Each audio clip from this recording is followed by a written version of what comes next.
This training video is brought to you by the Alpha Initiative, a partnership between Zoetis and the Bill and Melinda Gates Foundation.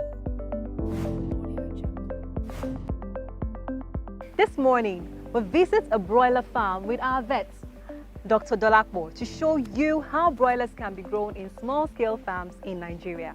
This farm has 2 houses with 4,000 broilers, all of the same age, about 4 weeks old. Our farmer, Mr. Adamu, receives his chicks when they are 1 day old from the hatchery and takes care of them until they are about 40 days old, when they're ready for the slaughter.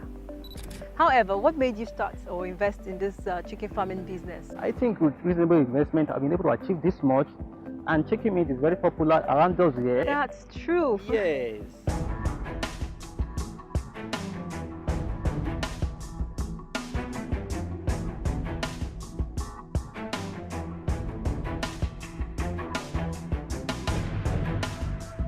What you need to keep at the back of your mind for you to successfully manage your poultry farm is that it is important for you to make time to at least check your birds daily, to check the feed, the water, the climate, so that you can quickly detect if there's a problem, because it is important that you look, you think, and you act quickly to address the challenges.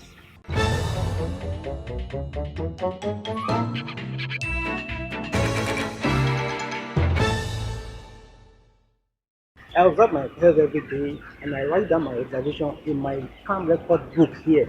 I have them there. So how do you know that the birds are doing very well by checking the farm record books? We know this by comparing the data he has generated with known standard values for the feed they consume, the quantity of water they consume, the performance, and then the mortality. What do I do if a lot of my birds are dying? Yes, you need to call a vet doctor, but you need to do some basic checks yourself. Like what? Like to check the quantity of the feed they consume, the amount of weight they've gained, the water they consume, and then the mortality you have recorded. What if all those things are normal? If all these things are normal, then we need to check the bird signal. Bird signal? Yes, signal. What the birds are telling us. So you mean the farm manager should call a vet when there's an increase in the death of birds? Yes. When we visit a farm, we need to respect our security rules and then go with clean boots and overalls. Before going into the house, we look at the birds from outside and check the behavior without disturbing them. Now, when we go into the house, we inspect the birds and their environment and look at the signals the birds are giving us. We see, we hear, we smell, we feel, and use all our senses. The feeder lines and water lines are inspected, and we inspect that the equipment are working well. The climate at the level of the chicks are checked. We walk through the house to see if the birds are active and are moving well. And we observe to hear abnormal sounds, to see any abnormal discharges from the eyes, to see if there are any respiratory problems, and we inspect the litter and feces. If we see high mortality, any abnormal droppings, or suspect intestinal problems, we can take samples to analyze in the lab for coccidiosis. Samples must be taken all around the house. If we see sick birds, we will collect them to perform necropsy, and if we see dead birds, this gives more valuable information. So we have observed the birds.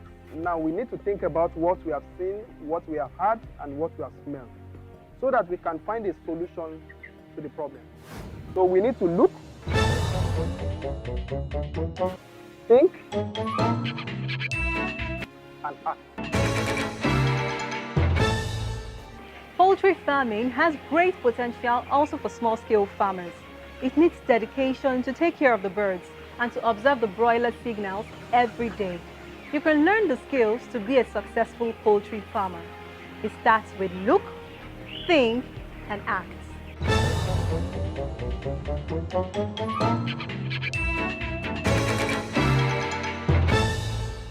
This training video is brought to you by the Alpha Initiative, a partnership between Zoetis and the Bill and Melinda Gates Foundation.